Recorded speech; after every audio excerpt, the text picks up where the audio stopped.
আসসালামু আলাইকুম।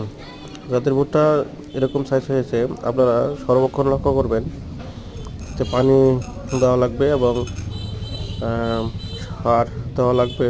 আর লক্ষ্য রাখতে হবে সর্বক্ষণ, সেটা হলো আপনার পোকার আক্রমণটা। বিশেষ করে যদি ছিদ্রকারী পোকা একটা আসে, সেটা হচ্ছে ফল আর্ম নামে পরিচিত।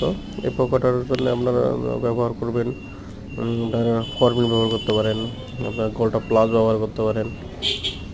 তারপরে আপনার 95 এসপি, যেমন কার্টপ হচ্ছে 90, সাথে এসিডেমিথ্রিন হচ্ছে 5।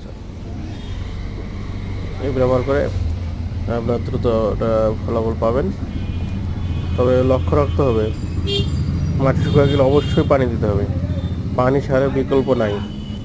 দেখবেন এটা খুব সুন্দর অবশ্য, মানে দেখুন আর ক্ষেতগুলো খুবই ভালো,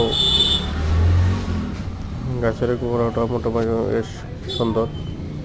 এটাতে ব্যবহার করতে হবে, এখন দ্রুত গতিতে ব্যবহার করতে হবে সার আর পানি। তবে যে কোনো সমস্যার জন্য আপনারা যোগাযোগ করতে পারেন 01710845721।